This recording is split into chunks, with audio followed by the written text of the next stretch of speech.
ചെറിയ വിശപ്പിനൊക്കെ ഉണ്ടാക്കി കഴിക്കാൻ പറ്റിയ നല്ലൊരു അടിപൊളി സാലഡാണ് ഞാനിന്ന് ഉണ്ടാക്കിയേക്കുന്നത്. ഉണ്ടാക്കാൻ വളരെ എളുപ്പമാണ്, ടേസ്റ്റോ അടിപൊളി. അപ്പോൾ ഇതെങ്ങനെ ഉണ്ടാക്കുന്നതെന്ന് നോക്കാം. അതിനായിട്ട് ഞാനിവിടെ കുറച്ച് വേവിച്ച് വെച്ചിരിക്കുന്ന കടലയാണ് എടുത്തേക്കുന്നത്. നമ്മൾ കറിയൊക്കെ വെക്കാൻ വേണ്ടിയിട്ട് കടല വേവിക്കൂലേ, അതിൽ നിന്ന് കുറച്ചെടുത്ത് മാറ്റി വെച്ചാൽ മാത്രം മതിയാവും. ഇനി ഇതിലോട്ട് നമുക്കൊരു വലിയ തക്കാളി ചെറുതായിട്ട് അരിഞ്ഞത് അതും കൂടെ ചേർത്ത് കൊടുക്കാം. ഞാനിവിടെ ഒരു വലിയ തക്കാളിയാണ് ചേർത്തേക്കുന്നത്. നിങ്ങൾക്ക് ഡബിൾ ആക്കണമെന്നുണ്ടെങ്കിൽ അങ്ങനെ ചെയ്യാവുന്നതാണ് കേട്ടോ. പിന്നെ ഇതിലോട്ട് നമുക്കൊരു പകുതി സവോള ചെറുതായിട്ട് അരിഞ്ഞേക്കുന്നത് അതും കൂടി ചേർത്ത് കൊടുക്കാം. ചെറിയ സവോളൊക്കെ ആണെങ്കിൽ ഒരെണ്ണം എടുക്കാം, ഞാൻ വലിയതായതുകൊണ്ട് ഞാൻ പകുതി എടുത്തിട്ടുള്ളൂ. ഇനി നമുക്കിതിലോട്ട് കുറച്ച് കുക്കുംബർ ചെറുതായിട്ട് അരിഞ്ഞത് അതും കൂടി ചേർത്ത് കൊടുക്കാം. ഞാൻ നാടൻ കുക്കുംബറാണ് എടുത്തേക്കുന്നത്, ഏത് വേണമെങ്കിലും നമുക്ക് യൂസ് ചെയ്യാം.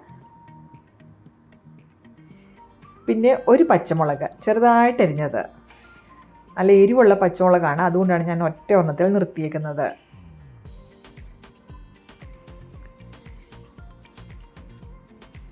പിന്നെ നമുക്കിതിൻ്റെ അകത്ത് ചേർക്കുന്നത് ഉപ്പാണ്. ആവശ്യത്തിന് ഉപ്പ് ചേർക്കുക. പിന്നെ കുറച്ച് ചാറ്റ് മസാല, പിന്നെ ഒരു പകുതി നാരങ്ങയുടെ നീര്. ഒരു നാരങ്ങയ്ക്ക് നല്ല അത്യാവശ്യം വലിപ്പം ഉള്ളത് കൊണ്ട് പകുതി ചേർക്കുന്നു, അതല്ലാന്നുണ്ടെങ്കിൽ ഒരെണ്ണം ചേർക്കാവുന്നതാണ്. അതൊക്കെ നമ്മുടെ ടേസ്റ്റിനനുസരിച്ച് നമുക്ക് കൂട്ടുകയും കുറയ്ക്കുകയും ചെയ്യാം. ലാസ്റ്റ് കുറച്ച് മല്ലിയിലയും കൂടി ഇട്ട് കൊടുക്കാം.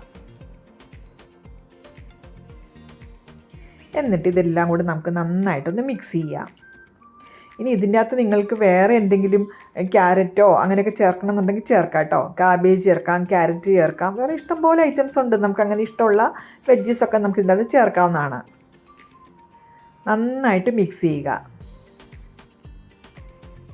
ചാറ്റ് മസാല ഞാനൊരു പകുതി ടീസ്പൂണാണ് ഇട്ടേക്കുന്നത്.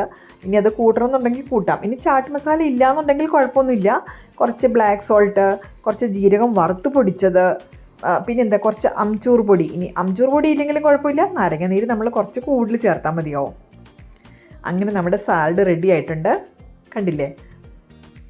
പിന്നെ ഞാനിവിടെ ചേർത്തേക്കുന്നത് കറുത്ത കടല വേവിച്ചതാണ്. ഇനി ഇതിൻ്റെ സ്ഥാനത്ത് നിങ്ങളുടെ കയ്യിൽ വെളുത്ത കടല ഉണ്ടെങ്കിൽ അത് ചേർത്തോളൂ, അത് ഇതിനേക്കാളും കൂടുതൽ ടേസ്റ്റാണ്. എല്ലാവർക്കും, ഒരു കൊച്ചു കുട്ടികൾക്ക് വരെ ഉണ്ടാക്കിയെടുക്കാൻ പറ്റുന്ന വളരെ ഒരു ഈസി ആയിട്ടുള്ളൊരു റെസിപ്പിയാണിത്.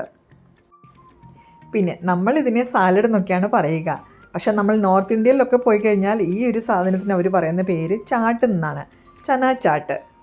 ഏതായാലും സംഭവം അടിപൊളിയാണ്, എല്ലാവർക്കും ഇഷ്ടപ്പെടുന്ന നല്ലൊരു ഐറ്റം തന്നെയാണ്.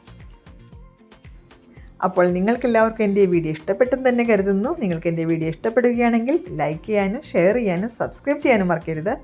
നാളെ വീണ്ടും വേറൊരു വീഡിയോ ആയിട്ട് വരുന്നതാണ്. അപ്പോൾ നിങ്ങളെല്ലാവരും പെട്ടെന്ന് ഇതൊന്ന് ഉണ്ടാക്കി നോക്കുക കേട്ടോ.